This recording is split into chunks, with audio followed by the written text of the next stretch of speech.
오늘 우리에게 주신 하나님 말씀은 이사야 2장 1절부터 4절까지 말씀입니다. 한 목소리로 봉독하겠습니다. 아모스의 아들 이사야가 받은 바 유다와 예루살렘에 관한 말씀이라. 말이래 여호와의 전에 산이 모든 산 꼭대기에 굳게 설 것이요 모든 작은 산 위에 뛰어나리니 만방이 그리로 모여들 것이라. 많은 백성이 가며 이르기를 오라 우리가 여호와의 산에 오르며 야곱의 하나님의 전에 이르자. 그가 그의 길을 우리에게 가르치실 것이라. 우리가 그 길로 행하리라 하리니 이는 율법이 시온에서부터 나올 것이요 여호와의 말씀이 예루살렘에서부터 나올 것임이니라. 그가 열방 사이에 판단하시며 많은 백성을 판결하시리니 무리가 그들의 칼을 쳐서 보습을 만들고 그들의 창을 쳐서 낫을 만들 것이며 이 나라와 저 나라가 다시는 칼을 들고 서로 치지 아니하며 다시는 전쟁을 연습하지 아니하리라. 아멘. 예수님의 공생의 기간 동안에 가장 많이 예수님께서 도전을 받았던 문제가 바로 안식일 문제였었죠. 유대인들한테 그만큼 이 안식일은 중요하고 소중한 규례였기 때문에 도전이 많았더랬습니다. 이 사람들 안식일 철저하게 지키는 거 우리가 다 알고 있죠. 심지어는 전쟁 중에도 죽음을 불사하고 안식일을 지켰다 이런 말이 있을 정도입니다. 안식일 지키는 거 유대인들한테는 엄격한 일이고 굉장히 귀중한 일이고 그렇습니다. 얼마 전에 유대 랍비 한 사람이 한국을 방문했던 적이 있었더랬습니다. 그때 어떤 목사님이 궁금하기도 해가지고 한번 그 랍비한테 이렇게 질문을 했더랍니다. 당신들 유대인들이 안식일 지키기 위해서 애를 참 많이 쓰는 거 알고 있습니다. 참 고생 많이 하는데 한편으로 존경스럽기도 하고 그렇습니다만 또 한편으로는 걱정되기도 하고 그렇습니다. 얼마나 불편하십니까?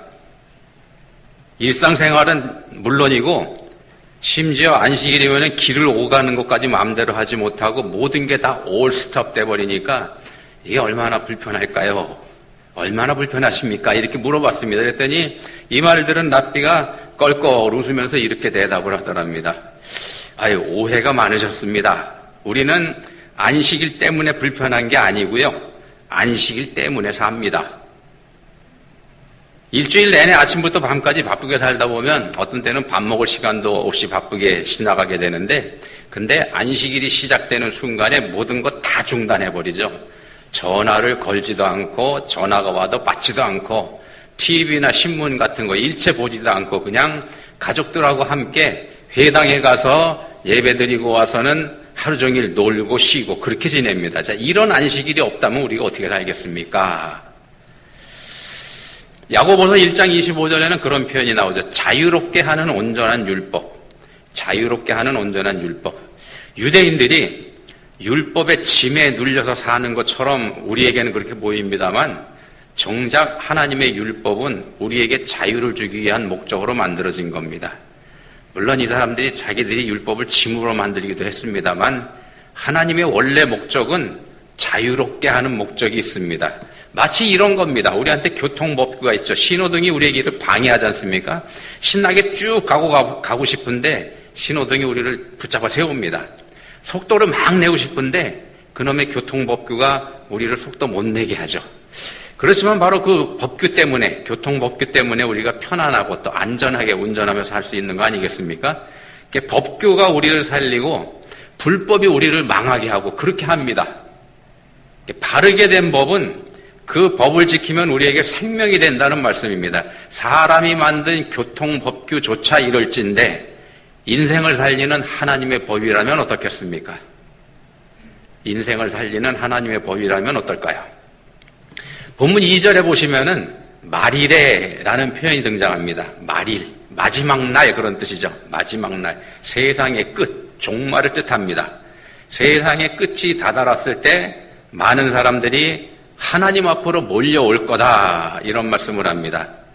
사람들이 몰려드는데 그 목적은 뭐냐 하면 본문 3절에서 말씀을 하죠. 오라 우리가 여호와의 산에 오르며 야곱의 하나님의 전에 이르자. 그가 그 얘기를 우리에게 가르치실 것이라. 우리가 그 길로 행하리라. 이는 여호와의 말씀이 예루살렘에서부터 나올 것임이니라. 여호와의 말씀입니다. 여호와의 말씀을 들으러 모이는 거죠. 비로소 모든 인류가 하나님의 말씀만이 진리요 생명이라는 걸 알게 되는 겁니다. 마지막 때에 그렇게 될 겁니다. 말씀 안에 은혜가 있고, 말씀 안에 사랑이 있고, 말씀 안에 생명이 있고, 말씀이 곧 능력이다. 이걸 깨닫게 된다는 겁니다. 하나님의 말씀이 모든 것의 표준이 되고 모든 삶의 기준이 될 때, 그럴 때 비로소 이 땅에 전쟁도 그치게 될 거다. 그전에는 안 그칩니다.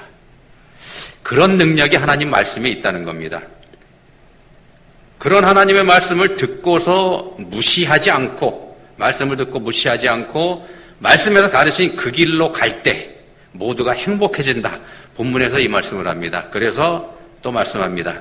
그가 그 얘기를 우리에게 가르치실 것이라. 우리가 그 길로 행하리라. 말씀을 듣고 말씀에 따르는 것, 이게 복입니다. 듣고 따를 때에 말씀이 능력이 되기 때문에 그렇습니다. 말씀이 우리의 생명이 됩니다. 말씀이 우리의 생명이 됩니다. 신명기 17장에서 이런 말씀을 합니다. 신명기 17장입니다.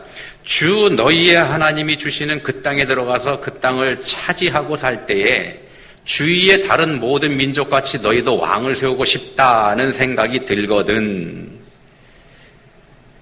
자, 이스라엘 사람들은 하나님의 백성입니다.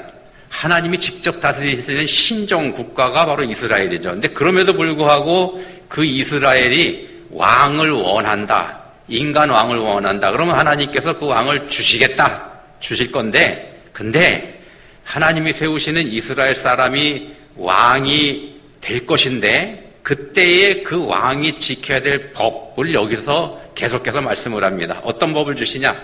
첫 번째는 병마를 많이 두지 말라. 강력한 군대 가지려고 하지 말라. 그 말씀입니다. 두 번째는 아내를 많이 두지 말라. 세 번째는 재물을 많이 쌓지 말라. 이거 말씀하죠. 왜 이거 하지 말라 그러시냐 하면요. 전부 다 이게 세상의 가치관을 따르는 거기 때문에 그렇습니다. 세상의 가치관. 많이 가지고, 쌓고, 세지고, 이런 것들. 세상이 아닌 하나님의 가르침을 따라라. 하나님께서 이 말씀을 하시는 거죠. 그래서 이 말씀 끝에 가서 보면 하나님께서 이런 말씀을 합니다. 율법. 그러니까 하나님의 말씀인 성경을 복사해가지고 옆에 두고 그 말씀 항상 가까이 하고 읽으면서 그 말씀에 따라서 나라를 다스려라. 이런 말씀을 합니다. 신명기 17장에 있는 말씀입니다. 자, 세상의 나라들은요, 강력한 군대를 가지려고 합니다. 그래야지만 자기들 나라가 보호를 받을 수 있기 때문에 그렇습니다. 남들보다 더 세야 나라가 안전하죠. 자, 근데 문제는요, 남들보다 더 센 강한 군대를 갖게 되면 또 문제가 생깁니다. 그 센 군대를 가진 나라들이 필연적으로 옆에 힘이 약한 나라들을 굴복시키려고 한다는 겁니다. 그 차이가 월등하게 크게 되면은 이제는 정복전쟁에 나서게 되죠. 인류 역사가 증명하고 있습니다. 그게 세상의 왕들이 하는 짓입니다. 세상의 왕들은 또 아내들도 많이 거느리고 있죠. 왜 많이 거느리냐? 자기 힘을 과시하는 거기 때문에 그렇습니다. 그리고 또 결혼을 통해서 다른 나라들하고 동맹을 맺기도 하고 그래서 많습니다. 또 하나, 돈을 많이 쌓는 거. 이건 많이 쌓을수록 당연히 좋다는 게 사람들의 생각입니다. 이 세상 사람들이 흔들림 없는 생각이 그거죠. 돈은 많으면 많을수록 좋다. 자, 그래서 우리가 이미 알고 있는 것처럼 솔로몬이 이 모든 걸 다 해보죠.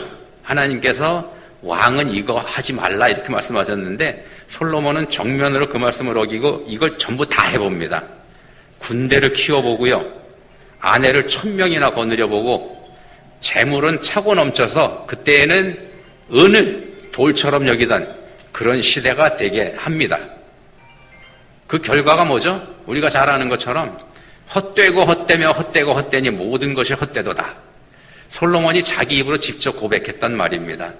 자, 더 많이 가지려고 하는 세상의 가치를 따르지 말고 따르지 말고 본문에서 말씀하는 것처럼 여호와의 말씀을 듣고 그 말씀이 가르치는 길로 행하면 그러면 오히려 전쟁이 일어나지 않을 거다 이런 말씀을 합니다. 센 군대를 가지면 전쟁이 안 일어날 거다. 세상은 그렇게 생각하는데 하나님 반대로 말씀하십니다. 세지 않은 군대를 가질 때 전쟁이 안 일어난다. 전쟁이 안 일어나니까 평화가 올 거고요. 평화가 오니까 먹고 사는 걱정이 사라지게 될 거다. 하나님 오히려 그렇게 말씀하십니다. 하나님 말씀과 항상 함께하면 모두가 행복해질 거다. 이 말씀을 하시는 겁니다. 본문에서. 말씀에 답이 있다는 겁니다. 말씀에 답이 있다. 왜냐하면 말씀이 곧 능력이기 때문에. 말씀이 왜 능력일까요? 말씀이 능력이다 우리가 많이 듣는데 말씀이 왜 능력일까? 말이라고 하는 건 한번 나가면은 그냥 사라져버리는 게 말이지 않습니까? 근데 성경에서는 그 말씀이 능력이다 이렇게 말씀합니다. 이 세상은요 하나님의 말씀으로 창조가 됐죠. 창세기에 보시면 이렇게 말씀합니다. 하나님이 이르시되, 하나님이 말씀하시되 빛이 있으라 하시니 빛이 있었고 하나님이 이르시되, 하나님 말씀하시되 물 가운데 궁창이 있어 물과 물로 나뉘라 하시고 하나님이 궁창을 만드사 나뉘게 하시니 그대로 되니라. 그대로 되니라. 창세기에서 이렇게 말씀하죠. 그것처럼 하나님이 이르시되, 그러니까 하나님이 말씀하시니까 천지가 창조됐습니다. 말씀하신 그대로 됐다 이렇게 증거하죠.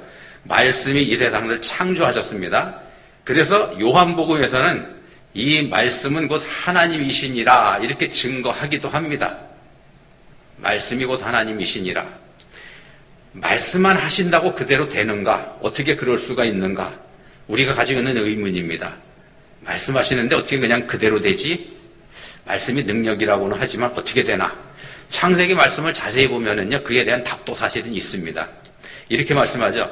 하나님이 이르시되, 말씀하시되, 물 가운데 궁창이 있어 물과 물로 나뉘라 하시고, 하나님이 궁창을 만드사, 궁창 아래의 물과 궁창 위의 물로 나뉘게 하시니 그대로 되니라. 말씀으로 하셨습니다. 나뉘라. 그리고 거기서 그치는 게 아니고 하나님이 나뉘게 하시는 겁니다. 그러니까 그대로 되죠. 하나님 전능하신 분이죠. 말씀하시고 하시니까 그대로 되는 겁니다. 말씀대로 되게 하시는 하나님의 능력입니다. 성부 하나님께서 계획하시고 말씀이신 성자 하나님께서 일하시고 하나님의 영이신 성령 하나님께서 되게 하시는 삼위일체 하나님의 공동사역으로 되는 겁니다. 성자 하나님 혼자 일방적으로 그냥 해버리시는 거 아닙니다. 함께입니다. 함께. 이게 바로 사랑입니다. 사실은요. 함께하는 이게 사랑입니다. 사랑이 균형과 조화를 만들어냅니다. 이게 나한테만 좋은 거, 나한테만 좋은 게 아니고 모두에게 좋은 거, 서로에게 좋은 거, 또 나만 행복한 게 아니고 모두가 행복한 거, 다 함께 행복한 거, 이런 겁니다. 이게 어디서 오는가? 사랑에서 오는 겁니다. 사랑에서. 나한텐 좋지만 그것 때문에 누군가에게는 손해가 되거나 나는 살게 되지만 그것 때문에 누군가는 생명을 잃게 된다. 그럼 그건 잘못됐다는 겁니다. 그건 잘못된 겁니다. 강한 군대를 가지는 것, 또 아내를 많이 두는 것, 재물을 많이 쌓아놓는 것, 이거 가만히 보시면은 전부 다 상대적인 개념입니다. 다른 사람보다, 남보다 더 세고, 남보다 더 많이 가지고, 남보다 더 많이 쌓아놓는 것, 이걸 얘기하는 거죠. 남보다 덜하는 개념이 바로 여기에 들어가 있습니다. 세상이 추구하는 가치가 그거죠. 그래서 이웃을 사랑의 대상으로 보는 게 아니고 경쟁 상대로 보는 겁니다. 이게 세상이 추구하는 가치가 가지고 있는 진짜 모습입니다. 바로 죄가 관영한 세상의 논리이고 세상이 추구하는 가치가 바로 이런 거라는 겁니다. 그렇지만 하나님께서 원하시는 건 더 강한 게 아니고요. 함께 하는 겁니다. 더 강한 게 아니고 함께 하는 것. 이렇게 함께 하는 건 공평하신 하나님을 신뢰하는 것이기도 합니다.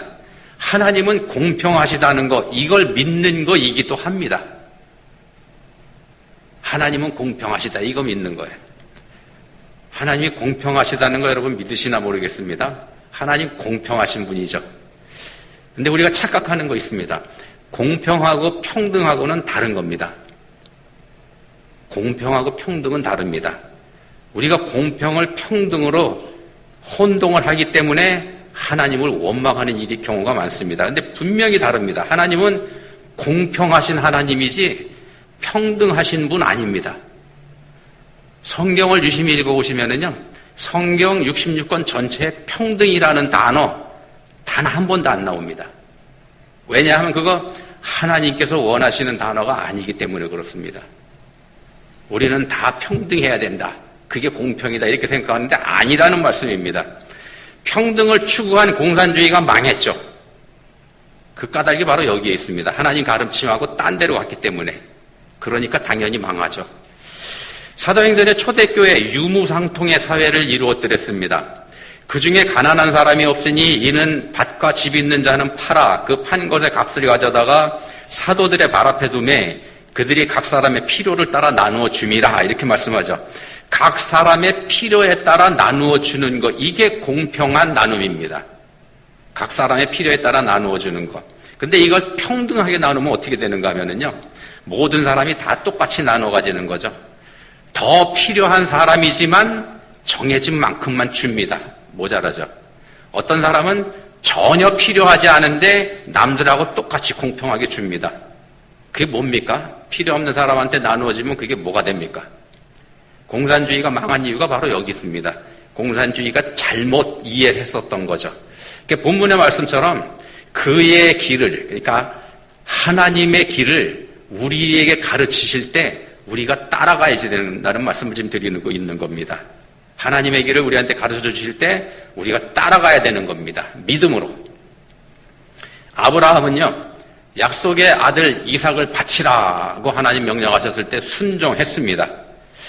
하나님이 주셨으니까 달라 하시면 드리겠습니다. 라는 이런 생각도 있었을 것 같은데요. 이렇게 순종한 아브라함의 마음속에는 하나님이 뜻이 있으실 거다라는 믿음이 있었습니다. 하나님이 뜻이 있으실 거다. 하나님 전능하신 분이니까. 이게 바로 믿음입니다. 근데 자기가 이해가 안 된다고 해서 자기 생각을 더해서 따져보는 것, 이게 바로 불순종입니다. 하나님이 이삭을 바쳐라 이렇게 하셨을 때 아브라함이 왜요? 그 말이 됩니까? 하나님, 진짜 하나님 맞으세요? 이렇게 따지고 덤비면은 그게 바로 불신앙입니다. 하나님 말씀에 더하거나 하나님 말씀에 빼는 거, 이게 치명적인 범죄입니다. 성경에서 말씀하죠. 성경의 맨 끝부분에 가서 보시면은 바로 이 말씀 하지 않습니까? 한마디도 더하거나 빼지 말라. 맨 마지막으로 성경에서 하시는 말씀이 바로 이 말씀입니다. 무슨 뜻입니까? 제일 중요한 말씀이라는 뜻이죠. 하나님이 하시는 다에 너희가 토를 달지 마라, 이런 얘기이기도 합니다. 자, 예수님의 달란트 비유 말씀해 보시면은요, 주인이 타국으로 길을 떠나면서 종들을 불러서 각각 그 재능대로 한 사람에게는 금 5달란트를, 한 사람에게는 2달란트를, 한 사람에게는 1달란트를 맡깁니다. 이렇게 각각 그 재능대로 맡깁니다. 그게 공평입니다. 재능을 무시하고 모든 종에게 같은 분량을 맡기는 게 이게 평등입니다만, 앞에서 말씀드린 것처럼 평등은 성경적 가르침이 아닙니다. 재능대로 나누는 거, 그게 공평하다고 하는 거를요, 주인이 돌아와서 종들과 결산하는 장면에서 우리가 분명하게 확인해 볼 수가 있습니다. 5달란트로 5달란트를 남긴 종하고요, 2달란트로 2달란트를 남긴 종, 이 두 종이 똑같은 상을 받지 않습니까? 3달란트나 차이가 나는데도 두 종에게 내리는 주인의 상이 글자 한자 틀리지 않고 똑같습니다. 완벽하게 똑같습니다. 이게 공평한 겁니다. 이게 공평한 겁니다. 1달란트 받은 종은 벌을 받죠. 그 벌 받는 이유가 뭡니까? 이 종은요, 주인의 뜻을 무시했습니다. 주인이 뭘 원하고서 자기한테 이걸 맡겼는지 상관하지 않았습니다. 자기 생각대로 해버렸죠. 속된 말로 지 맘대로 해버렸습니다. 어떻게 했습니까? 땅에다 갖다 묻어버렸죠. 지 맘대로. 사도행전의 유무상통의 공평을 자기들 맘대로 평등으로 바꿔버린 공산주의자들이 바로 이런 짓을 한 겁니다. 그러니까 벌을 받고 망하게 되죠. 자, 하나님께서는 이 세상을 다양하게 창조하셨습니다. 어떤 짐승은 물속에서 살게 하셨고, 어떤 짐승은 하늘을 날게 해주셨고, 또 어떤 짐승에게는 날카로운 무기를 줘서 맹수가 되게 하셨는가 하면, 또 다른 짐승에게는 자기 자신조차 방어할 수 없는 약한 존재로, 그런 모양으로 만드셨습니다. 하나님이 그렇게 만드셨습니다. 근데 우리 피조물 된 우리 입장에서는 이 차이를 무시하면 안 된다는 겁니다. 왜냐하면 이게 하나님의 공평이기 때문에 그렇습니다.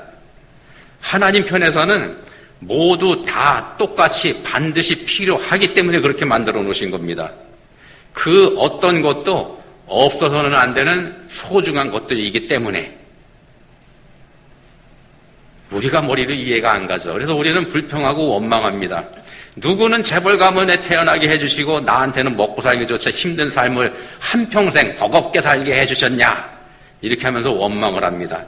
또 누구는 매일매일 고주망태가 되도록 펌하셔도 몸이 망가지고 않는 건강한 육체를 주시고는 나한테는 조금만 흐트러져도 문제가 생기는 약한 육신을 주셨다, 이거 우리가 불평하기도 합니다. 근데요, 죄송한 말씀이지만 그게 바로 하나님 뜻입니다. 하나님 뜻이고 그게 하나님에게는 공평한 겁니다. 그런 사람도 하나님에게는 반드시 필요한 사람이요, 나 같은 사람 또한 하나님에게는 없어서는 안 되는 소중한 사람이기 때문에 그렇게 해놓으신 겁니다. 하나님에게는요, 2달란트와 5달란트의 가치가 다르지 않습니다. 1달란트와 5달란트의 무게가 똑같습니다. 우리는 다르다 그러는데 하나님 똑같다 그러십니다. 이게 다 있어야만 되기 때문에 그렇습니다. 그래야 온전한 하나가 되기 때문에.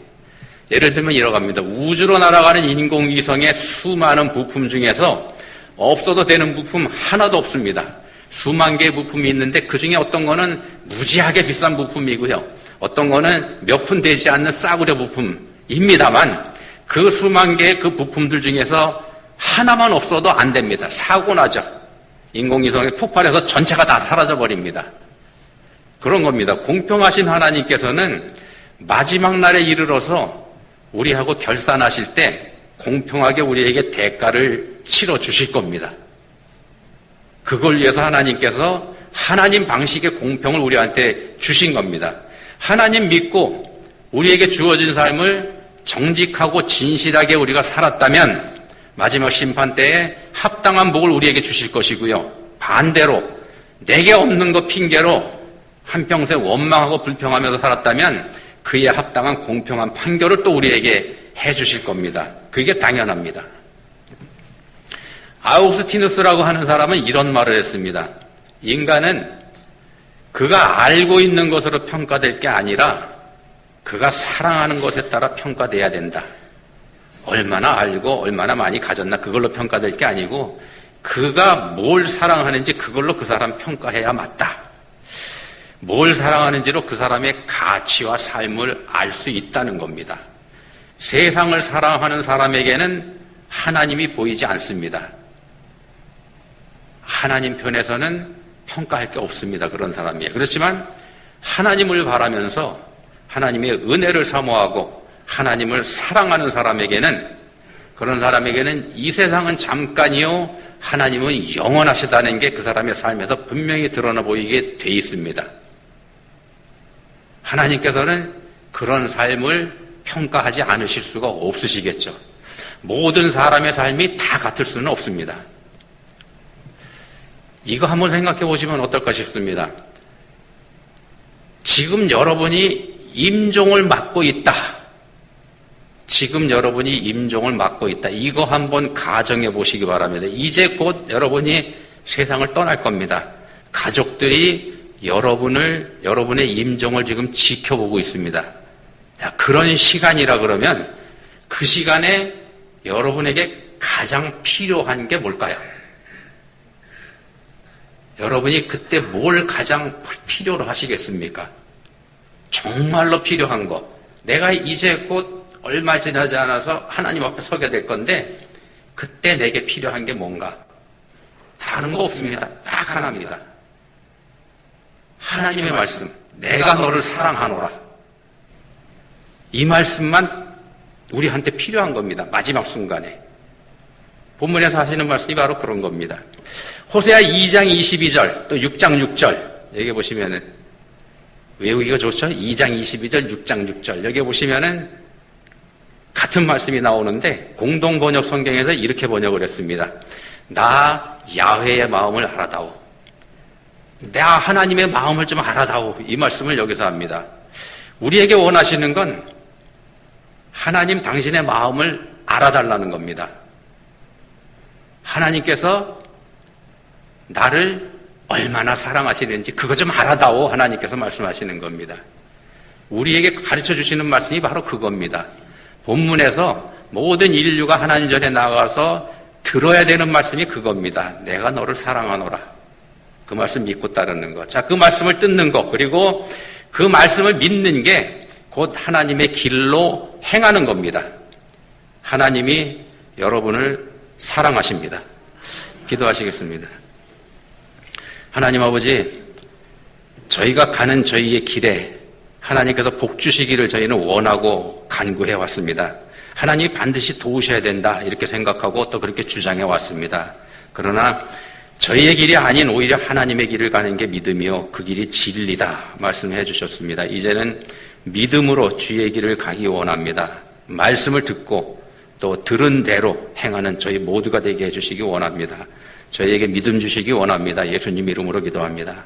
아멘.